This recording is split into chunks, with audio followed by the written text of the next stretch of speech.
सरोकार।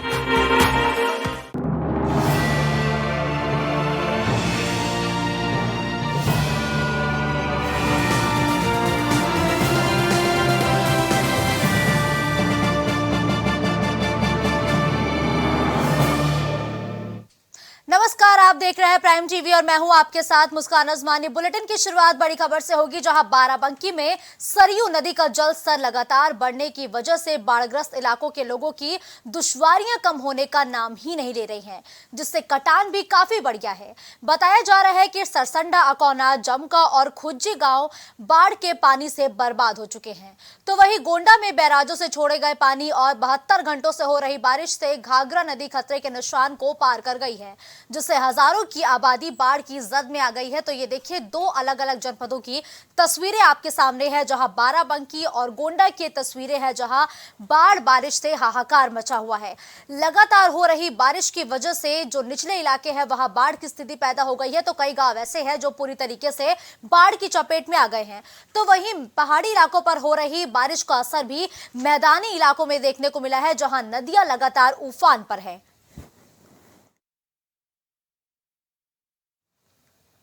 खबर अलीगढ़ से है, जहां से एक अजीबोगरीब मामला सामने आया, जहां एक मां की शिकायत उसके ही बेटे के द्वारा विभागीय अधिकारी से की गई तो हड़कंप मच गया।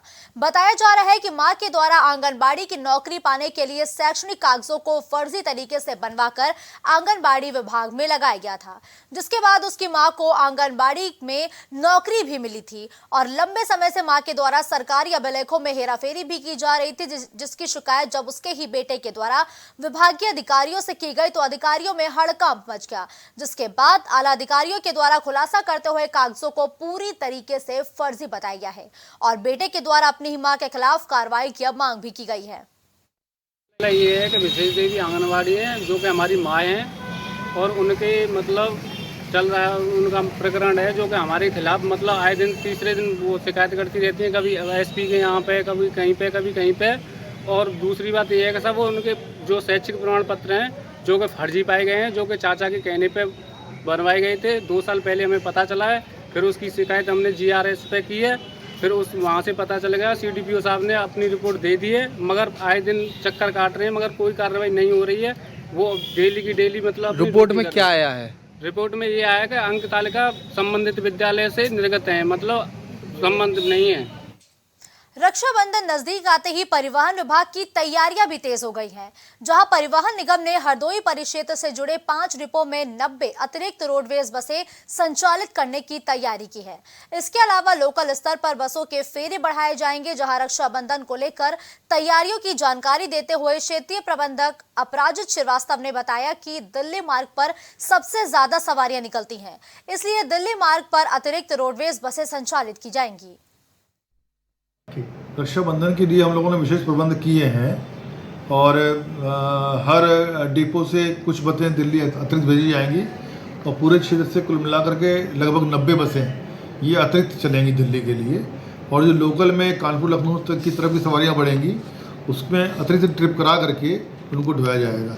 यात्रियों को कोई परेशानी नहीं होने दी जाएगी। दिल्ली में अलग हम व्यवस्था कर रहे हैं, वहाँ पे 3 बाबू रहेंगे हमारे, कानपुर लखनऊ में 2 बाबू रहेंगे हमारे, तो यात्रियों को किसी तरह की समस्या नहीं होने दी जाएगी। खबर प्रयागराज से है, जहां 12 विधानसभा के विधायक वाचस्पति के जन चौपाल के दौरान जसरा के रेरा गांव में जन चौपाल के दौरान अपने साथ लैपटॉप और प्रिंटर लेकर पहुंचे। इस दौरान उन्होंने ग्रामीणों की समस्याओं को सुनकर संबंधित अधिकारियों को कार्रवाई के लिए निर्देशित भी किया है। जबकि बातचीत के दौरान विधायक वाचस्पति ने बताया कि 12 विधानसभा में कैंसर के मरीजों की संख्या लगातार बढ़ रही है और तेजी से भी बढ़ रही है, जिससे पीड़ित व्यक्ति को मुख्यमंत्री राहत कोष और विधायक निधि से आर्थिक मदद करने की बात कही गई है। साथ ही उन्होंने कहा कि लोगों के विद्युत आपूर्ति के साथ पानी की व्यवस्थाओं के लिए भी लगातार काम किया जा रहा है। मैं आपको बताना चाहता हूं कि कंप्यूटर लाने का एक उद्देश्य, सबसे बड़ा उद्देश्य तो यह है कि हमारी जनता जो है हमारे पास ना आए, मैं उनके पास जाऊं। अगर मैं उनके पास जाऊंगा तो उनकी समस्या का निराकरण आसानी से होगा। अगर कंप्यूटर रहेगा तो मैं तत्काल कहता हूं कि तुरंत लिखो, अधिकारी को लिखो, जो भी संबंधित अधिकारी हैं उनको लिख दो। तुरंत लिखते हैं और तुरंत उसका कार्रवाई करते हैं। एक प्रति हम जनता को देते हैं। मतलब एक प्रति मैं खुद रखता हूँ, उसको मैं अपने ढंग से वहाँ पर देता हूँ। मैं आपको इस पर रोक करके एक चीज़ कहूँगा, इसमें मुझको सबसे दुख के साथ भी कहना पड़ता है, हमारे क्षेत्र में कैंसर की बीमारी बहुत तेज़ी से फैल गई है।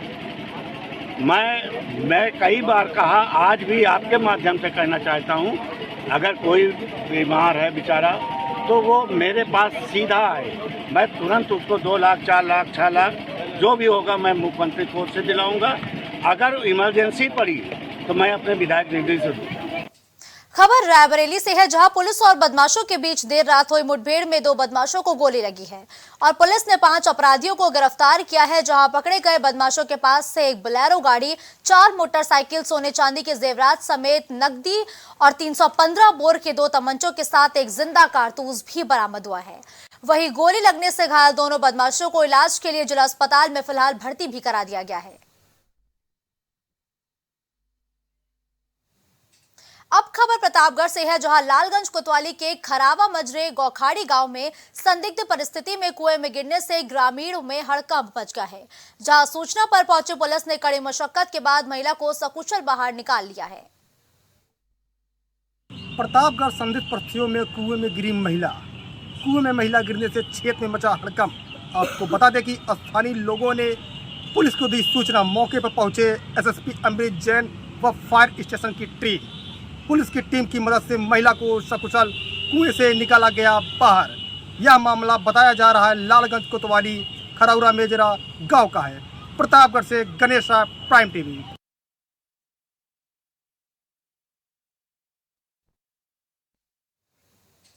अगली खबर हरदोई से है, जहां शाहाबाद कोतवाली क्षेत्र के उधरनपुर गांव में चोरों ने 3 दुकानों का शटर तोड़कर हजारों के सामान पर हाथ साफ कर दिया है और फरार हो गए हैं।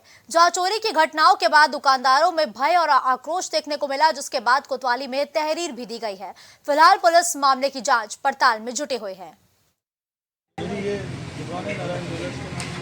रात 11 बजे लगभग मैं घर पे आया, मैं सो गया। फिर 2 बजे 2:30 बजे के आसपास चाचा जी का कॉल आता है कि दुकान में टूट हो गई है। तो मैं यहाँ आता हूँ, देखता हूँ दुकान टूटी हुई। कितना नुकसान हुआ होगा? लगभग मुझे 2.5 से 3 लाख रुपये। या कुछ नकदी भी गई है क्या? हाँ, नकदी भी लगभग इससे 8,000 रुपये और बाकी जेवर। क्या नाम है आपका? हमारा नाम मनमोहन मिश्रा। कहाँ की दुकान है? उधरनपुर रहते हैं। अंग्रेजी शराब की दुकान पर सेलमैन हूँ। अच्छा, क्या घटना हुई? कल रात हमारी दुकान में चोरी हुई। उसमें माल तो नहीं गया है, लेकिन हमारा जो कैश पड़ा हुआ था 39,810 रुपये, ये चोर ले गए। खबरों का सिलसिला यूं ही जारी रहेगा। देश दुनिया की तमाम बड़ी और ताजा तरीन खबरों के लिए आप देखते रहिए प्राइम टीवी।